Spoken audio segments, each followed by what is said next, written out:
So today we're going to talk about how to build dashboards and reports within Monday.com.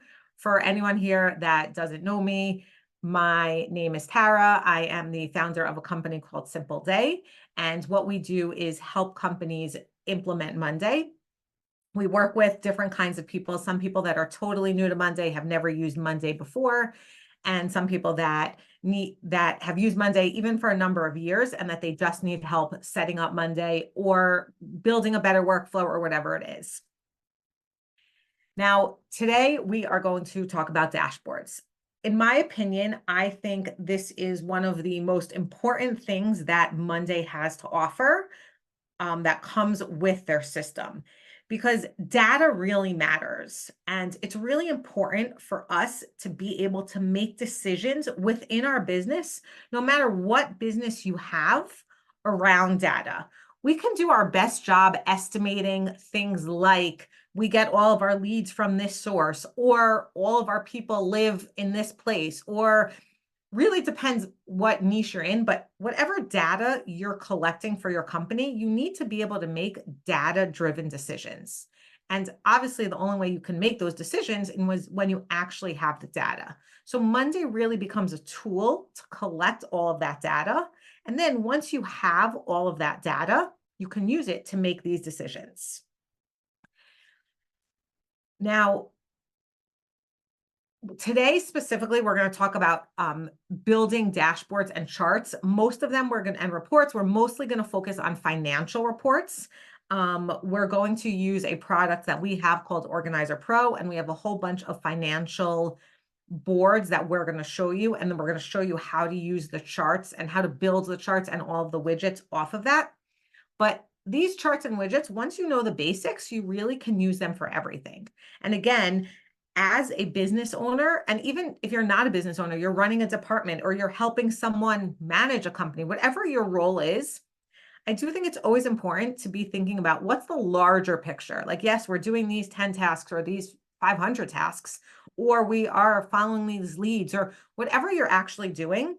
But the question is, how do you track that data, and how do you make that data useful so that way you can use it to learn something? You may want to make a decision about where to invest your money. You may want to make a decision about where to send a salesman. There's a lot of different kinds of decisions that you can make, but these decisions really need to be made based off of data. So the real reason that we need it is because we don't want to waste money or time. We can decide that, look, we think that, let's just use a sales example, that like the source of our leads is always, let's just say, is coming from Facebook. But until we actually have that data, we don't know. So we could technically be like investing in, let's just say, one specific tool. And then all of a sudden we realize like, well, that tool is not working as well as we thought it was. So what I want to show you, I'm just getting a message. Sorry. No, okay. I thought I got a message that someone else joined. Sorry about that. So what I want to show you is why this data is so important. So I'm going to show you, this is actually a dashboard, a chart from my personal business charts that I use in Monday. I use this program called Organizer Pro that we set up. I will get into it. And as you can see, what it's showing me is this is the source of all of the leads for my company, okay? So you can see here that I get 40.5% of my leads from YouTube. I get 33% from Upwork. I don't think this number is accurate. The search, that's like a different story. But basically, if I would look at this as a business owner, I would say, YouTube is a really good source of leads. I should really invest in that. Upwork is pretty good also, 33%. Like, that's a decent percentage of where I'm getting my leads. I should invest in that. Search, I'm not going to touch because I think the wrong link is somewhere. So I'm going to ignore that for now. But basically, I could see these are my top two sources, right? So that's kind of where, for this specific decision, I would say like, oh, it probably makes sense for marketing my company to invest in YouTube and Upwork. Now, I'm going to show you another chart. This one is another one that I made within Monday, and this is showing me the source of my current clients. Okay, now you'll notice something very different here. just about 41% of YouTube is YouTube, which was not so different from what we had before. I think it was like 40.5. So YouTube is pretty much on key, telling me that in relation to the amount of leads that I'm getting, I'm doing pretty well because I'm converting a lot of them. And it's a very big percent of my current clients. But if I look at Upwork, now we see that there's a 10% drop rate about from leads to clients. So without having this dashboard, I wouldn't know that information. And I would just say, let me just focus on YouTube and Upwork. Those are my two top sources. But now when I come here and all of a sudden I look at this and I say, well, maybe that 10% is made up from word of mouth. Okay, how am I getting to those people who, and most of it is my current clients who are recommending other people. So maybe that's an area to explore for my marketing. It's not that Upwork is doing bad, but 22%, if we compare the two, here's 33% and here's 22%, there is a big difference. So this is just an example from my own personal business that where I see how helpful these dashboards and charts are. I think it's just highlights the importance of making sure that you can have this so that way you can have data-driven decisions. Like when I look at this, I'm like, yeah, for sure I should invest more in YouTube. YouTube's doing really well. You know, maybe I want to do ads, maybe I want to do more videos, whatever I want to do, but YouTube is a good source for me. Upwork, it could be 30%, but then only 20% are closing. So either maybe I want to look at something in Upwork to change, or maybe that's not really, I don't close as many people from Upwork. So maybe that's not a great source. Even though I'm getting a lot of leads there, they may not actually convert. So this is just one example of how a business can use this information to make your data-driven decisions. Any questions so far? Okay. So now I want to jump into dashboards, and during this webinar, we're going to do a deep dive into dashboards, exactly how they work, why we need them, and the different kinds of dashboards just to show you how they work. Now, there's two different kinds of dashboards, and before we start, I want to tell you the two different kinds because it's really important to understand. We can have a single board where we can build a dashboard on that board, or we can build a dashboard from multiple boards. So I'm going to show you, sorry about that. I am going to go over here. Can everyone see my Monday board now? Yep. Okay. Now, I'm on a specific Monday board. I'm going to get into this board in a few minutes, but I just want to show you about the dashboards. So here you can see I have a dashboard on my expenses board right here. This information is only pulling information from my expense board. So we have a board and the dashboard is built on this board. It only pulls data from here. So if I want to add another dashboard, I can just hit plus. That's not working right now. I don't know why. And if I would be able to hit plus, today's just not my technical day, as we can see. If I would hit plus, whatever, it says blank view, and then you can build a dashboard. Now, another thing that I can do is I can create a new dashboard on the left side over here. So if I hit new dashboard, so here I can create my dashboard and I can pull this data from a number of boards. So now I'm choosing which boards do I want to pull this data from. So I'm pulling from revenue and expenses. So now this dashboard is pulling from these two different boards. Okay, is that clear? Okay, so the importance of this is you need to decide when you're pulling your data. Do you want your data from one specific place, just regarding revenue, let's say, or just regarding expenses on that board? Or do you want a dashboard that pulls in from a number of different boards? And that's really the difference between these two different dashboards. These dashboards also depend on the plan that you're on within Monday. If you're on a pro plan, so you can connect this dashboard up to 10 boards. And if you're on the enterprise plan, you can connect up to 20 boards. So it is really important for you to understand, to know which plan you're on, so that way you'll know how many boards you want to connect. And that will also help guide your decision as to which kind of dashboard you want to set up. So today we're actually going to be looking at a number of different dashboards, really widgets on dashboards and how they work. As I said earlier, we have a program called Organizer Pro, and it is templates that we sell. They're basically templates that you need to run a business. And these 3 boards over here are the financial part of the templates. So I'm going to use these as our basis to understand how to use dashboards. It's just a really good example of actual data that people will need to connect. And then after, we're going to go into a standard task board to look at some other dashboards. So we're going to look at 5 different widgets for dashboards, and I'm going to go explain them. And then we're going to just add a few fun ones that people don't usually know about, but that are really fun. So we're going to start on this board. Now, just to explain this board, this is a board that we use to track revenue of our clients. And you can see that each month is a different group. So like, and we track revenue. This is how we track our invoices, like how much someone owes us and then what they actually pay. So just to understand, like here you can see we have company 1. They have a 25-hour, here they can have an hourly rate. They have a retainer fee, how much they owe us. And, the board does all of the calculations. But this is really important to oversee, like, okay, did this person pay me? Did they not pay me? How much did they owe? But what's really important from this board is the dashboards. So I want to review. So I hope it works. See, it's still not working, but I added a dashboard here, and you can see there's a whole bunch of widgets. These are called widgets, and I'm going to show you the different kinds of widgets and exactly how we build them. So I'm going to start with the simplest widget, which is a numbers widget. So you can see here that this is a numbers widget. All you need to do to add it is you click add widget and you click numbers. Okay. So I'm going to add a numbers widget. Now this is going to add all the way at the bottom.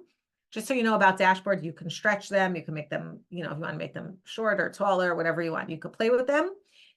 And this is about any widget within the dashboard. You can also change the name. So here, if I just want to change this to testing, I can change it. And this is the name of my widget. Now, in a numbers widget, I can also add a sum. So I can decide if I want it to be a sum, an average, a medium. I have this option. Okay, so right now I'm going to do a sum. And I also could add a unit. So like, let's say I want to add dollars. So here it's $275. If I want, I can change. Ooh. And I just spilled water all over my computer. One sec. Hold on. Let me just clean that. It's just been one of those days. Hold on. Oh my gosh, take your time, Tara. Take your time. Oh, I don't even know about the half of whatever, the rest of my day. Hold on. Okay, we're good. We're good. Okay. I hope I didn't destroy anything. Okay, one sec. Let me just, okay. Hopefully we're okay. Okay. Now, where were we? Back at this dashboard. Numbers. Thank you, Connie. Okay.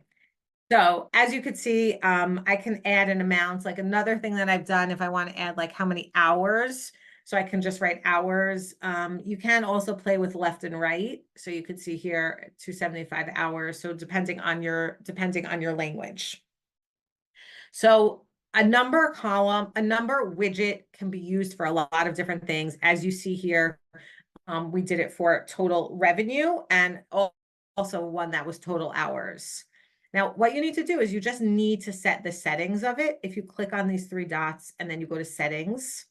So here, this is where you have your options. You can either count, which is just counting the number of items within that board or items within a group. Okay, so count is just an actual count, and columns is I can pick the actual column. So here I picked hourly rate. Let's just say, it's 75 hours. Let's just say I'll do hours worked. So here I have 195 hours worked. Now you can see here that I'm pulling either from a numbers column or I'm pulling from a formula column. I can't pull this data from another type of column. I can't pull it from let's say a status column or any other type of column. I can only pull this from a numbers column or a formula column. Now, like every single dashboard, you also have the option to choose which groups you want. So in this case, all the groups are chosen, but let's say I only want to track April. So I can do this and just track April, and then we can see that it changed to 70 hours. So I do have the option to choose which groups. If you're working on a board, like we spoke about this dashboard, which is pulling data from a number of boards, you also have the option to choose which boards you're pulling the data from, because remember, different widgets, you may want to work within different boards. Now, within this numbers widget, you can also, let's just go back to our settings. So let's just add, let's just say our hourly rate. So obviously I would want to change this. And let's just do, like, I could do average rate, right? So I'm going to obviously want to change this to average. Now, this information is not listed here. That's why it's not pulling in data, but you can see how easily I can change it. And I can also choose, like, which groups, you know, do I want to choose. So here I have, like, 68 is my average rate. So that's one kind of widget. That's a numbers widget. Here you can see I can have the total revenue, and here again I have total number of hours. You can have as many of these as you want, and you can also filter. Now, it's important to note within widgets, within dashboard, sorry, I can filter like the entire board. So this entire dashboard, I can, let's say, filter by a person, or I could filter by something. Like, let's just say where status is, let's just say billed. So like I only want to focus on what's been billed. So you do have options to have a board level filter, or you can have a specific widget filter. So I can say here, like, my total revenue, but let's say I only want what was paid, right? So now I'm only at $17,000. Once I remove that widget, so we can see $20,000. So using these widgets, and sometimes you want to set up number widgets, marking these different, using these different filters based on different data. Like maybe you want to see what your revenue was last month versus this month, or last quarter versus this quarter, or by person. So you would want to use those filters so that way you can segment this data. Any questions about number widgets? No? Okay, cool. Tara, of course. Tara, is there a way to show the numbers by client Not in a, you're saying in a numbers widget? in a numbers widget? Yes. Yeah, so what I would do is I would put a filter on. And so here, I could do it by name. So I can choose, let's say, by company one, right? So company one is $1,200. Then I would change this to be company one. If you have a limited number of clients and like you're not constantly changing clients, you can do it within a status column or a drop down column, and then you just filter. So like technically you can have a filter like client A, client B, client C, if you don't have a lot of clients. Obviously, if you have a lot of clients, it may get a little messy. But it may be, you may want to use a chart widget instead for that, which we'll get into. Okay, so that is a numbers widget, which we just reviewed. And now let's go into a chart widget. This is a chart widget, and the same way that you added a numbers widget, you hit the plus button and you hit chart. And you're going to see it creates one all the way down here for me. Okay. Now, this is the default chart. And what the default does is it always chooses the statuses, and it chooses the status as your x-axis, and your y-axis is just a count, like an actual count of numbers. Before we get into the details of those, again, I want to emphasize you can change the name of the widget. The same filters are here. And again, you have the same options of choosing, before we go everything else, of choosing the groups. So again, here you can see all the groups are chosen. Let's say I don't want to take out January, or I want to take out January and February, and you can see how that changes the numbers. Okay. Now, within charts, there are a number of different charts that you can use. So there's a pie chart, a bar chart, a line chart, a stacked bar chart, and then these bubbles, I guess that's called. I don't know if that's like the name of a real chart. Now, most of the charts that I end up using are usually like these bar charts or a pie chart. These are both pie charts. They're just different designs of a pie chart. I don't sorry, my map keeps on. Okay, here's an example of a pie chart. We're going to start with that. That's like a little bit of a simpler chart. Now, you can see here, I've chosen these. You can toggle back and forth. Honestly, it's just like a design thing. The colors on this chart are based on the statuses. So like green is paid. That's why that is turning green. And again, you have the options to choose which groups. Now within a chart, you have to choose your labels. So I can also choose the groups. So here, remember, we have the groups by month. If I want, I have the statuses, which I showed you before. You also can choose name. So you can see a number of different ways, like a number of different ways that you can pull this data based on really what information you're looking for. Like here, this is specifically like, you know, of everything that's owed to me, like what's the status of each thing. You can also decide to do this with sub items, so you can pull it together. Or if sub items are totally different data, you can have a separate one. Now, this is this values. So what I'm doing here is I'm counting items. So it's basically saying like 60% of all my statuses are paid, right? So here I'm just counting items. I can do something else. Like, let's just say I want to do like hours worked. Basically what it's saying is like 87%, it's based on the hours worked. It's not really relevant for this example, but you can see how you can choose from other types of columns versus the count items. That's what's really important, is just to realize that sometimes you can simply count items on your board, because sometimes you need to know, how many tasks do I have? How many clients do I have? How many outstanding invoices? You just want a number, so you want to count. And sometimes you want a very specific number, like how much money is owed to me. So those are the pie charts. Any questions about pie charts?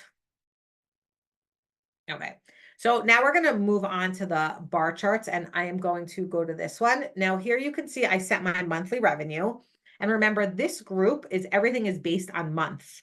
So I've set the x-axis over here to be month. So if you go down here, sorry. If you see my x-axis, I decided to do it by group, right? Because each group is different. Now, you can do a lot of different things here. You can assign, I don't have a people column here, but you can do it by people.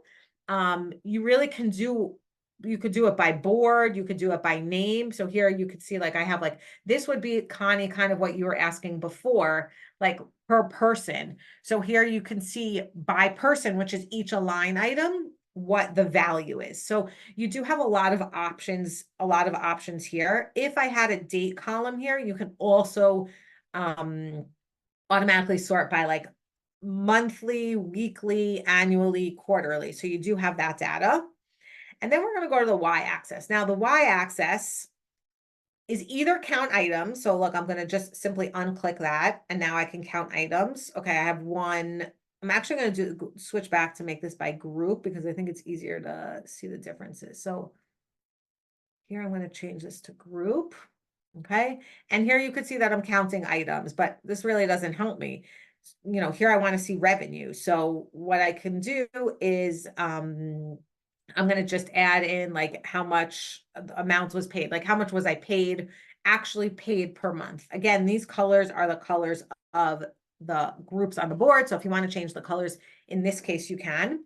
Now, what's nice about these, this is not the stacked bar chart, it's a regular bar chart, is I can compare two things. So like, you know, I can compare like how much should be paid. So like in February, I can see that I'm owed $5,000, but I was actually paid zero, right? So like that's like a red flag. Or even in April, I was owed, I should be paid $5,100, but I was actually paid $1,800. So you can also choose. Now, these may not all be relevant, but you can also choose like as many different items that you want to compare to within a regular chart view. The other thing that I want to point out is that we have this red line over here, and this is a benchmark line. So I can add a benchmark of like whatever I want. Let's just say I want to change it to $100. So you can see that it goes down. Here I change it to 1,000. And I actually recently learned this from one of my clients that you can add more than one benchmark line. So I've seen this, like, so like I can do March 2000, or let's just do, we're May, right? So I can do May 2024. Okay. And then let's just say my goal this month is 5,000. Let me pick a color. Benchmark line. And let's just pretend this is April 2024. And this is red. I don't know why my green one is not showing up yet, but what's supposed to happen is I'm supposed to have 2 different benchmark lines. So you really can add more benchmark lines. It's not showing up now for some reason, but you see that we have different benchmark lines. Some other settings is just how you want to sort the data and if you want to show cumulative data. But it's just really important to keep in mind the groups. The next thing that I want to jump into is a stacked bar. Now, once you go to stack bar, it's totally different. It's a totally different layout. So I am also going to, on the x-axis, so here, let's just see something's just like, one sec. Let me just refresh. Today is not my technology day.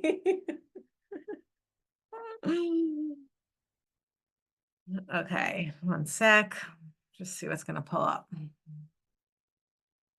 Okay, so if I go to settings and I click on a stacked bar and I want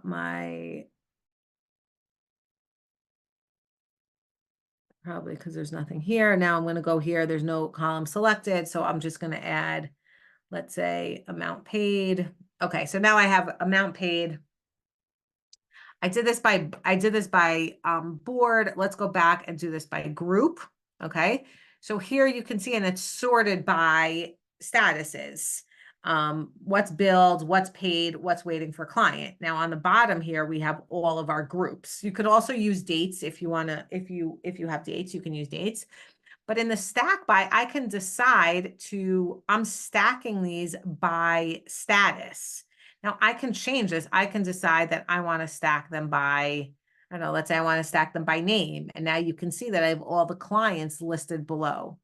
Now there is an expanded stack mode, and there is where basically piles one on top of the other. So here you can see one's on top of the other. I personally think the expanded stack mode is sometimes just a little easier to view, but again, depends on you.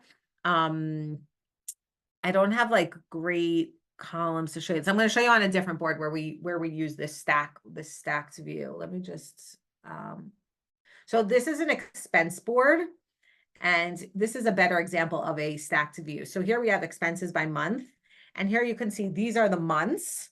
And then it's stacked by type. So you can see like the orange is legal professional, the teal is marketing. And you can see like in February, we spent $200 in marketing.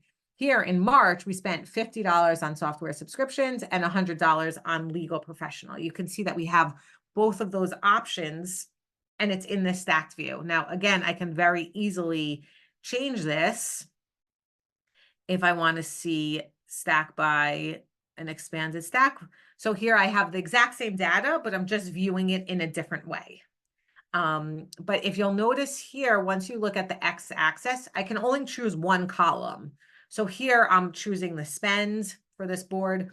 But remember, in the bar chart that's not stacked, you can choose a number of columns. In this stacked bar, you can only choose one column. That's like one of the big differences between those two. Okay, any other questions about a chart? And again, obviously they have all the filtering and everything else. Any questions about a bar chart, stacked, pie chart, any of the chart widget? Any questions? Nope. Okay, cool.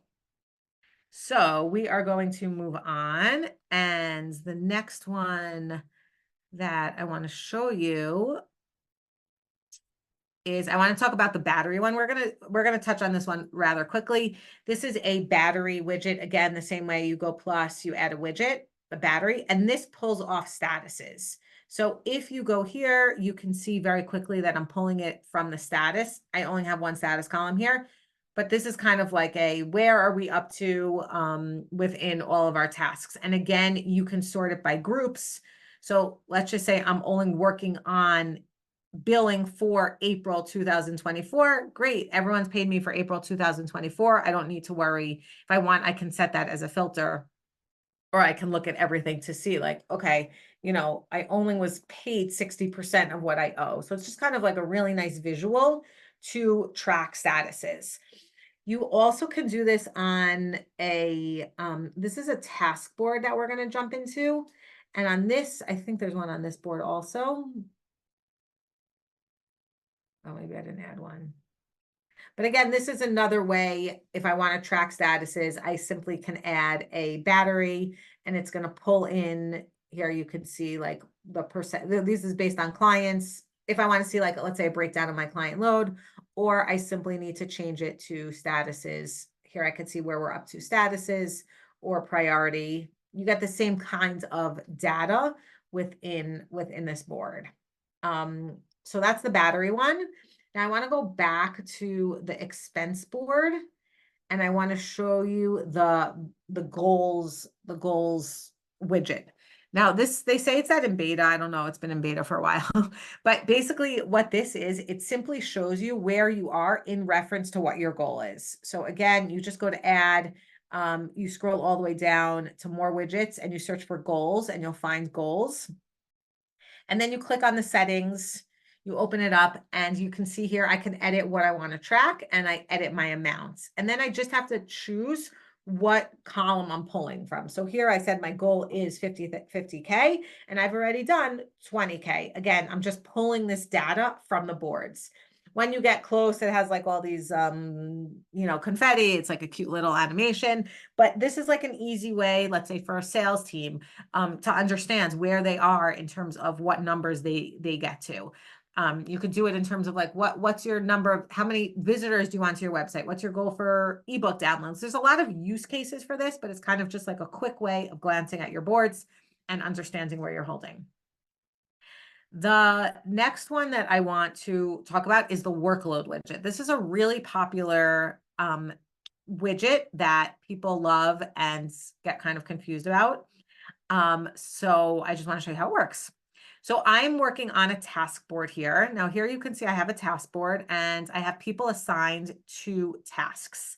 Now, as it could be a supervisor, it doesn't really matter what your role is, a supervisor, an owner, whatever it is, you want to understand how many tasks do people have? Because you need to know, do you have enough resources or do you need to get more resources? Because you can't handle the work that you have.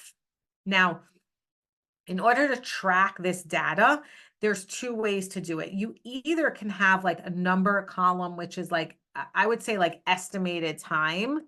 So what I've seen a lot of people do is they're like, okay, we signed this a task and we know that this should take about an hour, or this one should take about 10 hours, whatever it is.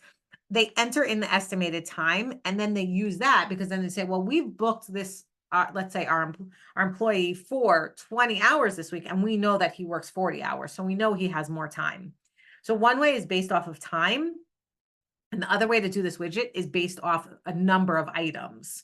So what you can do, and I've done this with like a coaching business, they have different coaches can handle a different number of clients. So you can just count the number of clients that they have. So then you know, okay, they have too many clients, or we can add more for them. So let's jump into this widget because this is a really helpful widget to just understand your resources. So if I go down here to my workload widget, so again, I just hit plus, add widget, and I add a workload widget. Now you can see that in terms of the time, it's divided by weeks, but you also have the option days, months, years. Now, what it does is you could see here on the left is that it has the person. So here you have the person, and here we have within this week, we have a number. So you can see like these are my 2 items. So this default setup, this setup is based on the number of items that I need to do. So it's not counting time, it's counting the number of items. So here I have 9 tasks that I need to do. And you can see well, that the whole thing's blue, meaning like I'm close to my limit, okay, which I'll show you. Here you could see that like I have a lot more room. So you could see that blue. Now, if I add something, another task to myself, then I could go red and then it shows you that I'm over my limit. So you just need to set the settings for this and then that automatically happens. So if I open the settings, so what you need to do is, first of all, you need a due date because you have to work off of a date. Like you need to know which date to quantify all the information. So you have a due date. You have a due date. The next thing is you have a resource type. Now that is a person column. You only can use one person column. So here I have a person column. I've used the person column and that's where we're pulling this data from. Now what we have is effort and capacity. So here we can count items, like I said originally, like we're just counting how many tasks, or we can do it based on effort. Like remember I had that estimated time. So we can use that estimated time. So you can really choose which one you want. And then we can set default. So we can have like a default max amount of items. So let's say I say that default is that everyone can have 5. Now you'll notice right away, these people have 6. Rosa has 6 things on her plate. So that's it. Like she's done. She's way over. You know, if all of a sudden we change this to 10, you can see that it shows me that she has more time in her schedule. Now we can, one more thing. We also can set based on like someone's hours and we can do like a custom, we can set this custom per person. So here I did like, let's say we have 10, we can have like 10 hours per week, right? But I really could edit capacity for everyone. So I could decide everyone on the team, let's say has 37.5 hours. Great, everyone has that. Or I don't need to apply it and I can say, okay, Rosa has 10 hours, or Tara has 10 hours, Rosa has 20, and Devora has 15. So that way each person works based on their hours. So here you could see, and you could see in the top right corner, it says Rosa 10 out of 20. So we get a really good sense of what she has and what she needs. If you click on it, it's not a great view, but you can see they try and show you some of the tasks that you have. Like I don't find it easy to actually work off of this view, but you get a sense of what you can do. And you can decide, these are the colors that are used in here. So like I sorted by client, but you can decide to sort the tasks in any way that you want. Whew, okay. Any questions about a resource, the workload widget? Nope. Okay. So now I just want to delve into some really fun widgets to just show you some things that are capable in Monday that come with the standard or the pro license, just so you can get a sense of what they are. So the first one that I want to show you is a map. Now, in order to have this map view, you do need to have a location column. So I've added in this revenue board just a location column, which would be a location of my clients, let's say. And here I decided that one is in Egypt and one is in Italy. And you can very easily see where they are. As you noticed a few times, you can really zoom in to see exactly where they are. You can zoom out. This is great for people that want to understand where their client base is in a very easy visual way. You can see it. So map one, it's just cool, like to be able to see that data. And here you can see all the way at the end, I added a location column and I just added that data. As soon as you add the data here, we just have to set it in the settings and it automatically adds to the dashboard. Now, a few other really fun ones that I just want to add. This I just wanted to show you from before, but this is tasks by employee. This is a chart widget, but I just wanted to show you that you can do things by employee. So if you want to get like the number of sales, number of tasks, whatever you want, you can also use your employee, a person as the x-axis. Okay, now we're going to scroll here. So the first is, it's really cute, a quote of the day. Monday automatically updates this and you just see their quotes, something like inspirational. You can change the background color, making a little fun. So that way when your team is looking at dashboards, you just have, something inspirational. The other thing that you can have is you can have a countdown over here. So if you click on the settings, then you can see, you can decide what you want, and you just have to choose a date. So like, let's just say here, I chose June 1st, that's my countdown. You know, some people have countdown to a deadline or like a website launch or something that they want. So it's just an easy way to view a countdown. And my favorite one, this is called the Llama Farm. What a llama farm is it's basically it's a way to kind of like gamify Monday, and it's basically your tasks. And the goal is that you want to get everything green. So like here you could see like I have 4 green llamas and everything else is not, and these colors are the same colors as the statuses. Some people just really like to gamify things. So you can use this as a way to gamify Monday, to inspire people to get their work done, or to keep track of like who has more llamas or who has more green llamas, whatever it is. And it just gets kind of addicting and a fun game. How do you So, add and that? How do you you like add it? this one? Oh, how do you add that? So the same as you add the other ones, you just hit add widget and you scroll to more widgets, and you just have to search for the llama farm and you hit add widget. Yeah. Great. It's a cute, it's a very cute, it's a very cute one. So I just wanted to conclude. I do want to be respectful of everyone's time, and I apologize that we started a few minutes late, but I just wanted to take a minute to offer you guys a special offer. Now that you guys have seen the importance of dashboards and everything, all of the dashboards that I used, almost all of them were from a product called Organizer Pro, which is a way that you can easily manage the finances within your company. There's the revenue, expenses, and we also have a P&L statement. I actually didn't even touch on it because we didn't even get that far. But you can see it's basically just a way to pull in your revenue, your net profit and loss, and then a division based on what you spend per month. It's a great way for a business to be able to manage their finances all in one place. So it consists of these 3 different boards. If you book a free demo for it within the next 48 hours, we are offering a $100 discount on the product. So if you are interested, we will send out links with a link to book a demo. But I hope that from this webinar, you learned something about dashboards, how you can use them into your business. Maybe it inspired you to incorporate them somehow and to see how important it is to be able to make these data-driven decisions. And I hope that you realize that Monday is really a tool that you can use to manage your finances. There's no reason that you should not be in control of your business finances. And this is, a great tool that you can use for that. So that being said, I will stop sharing. If there are any questions, please let me know. And thank you everyone for joining. Hit the like button if you enjoyed this video, and remember to subscribe to receive tips and tricks on how to use Monday.com. Thanks so much for watching, and I'll see you soon.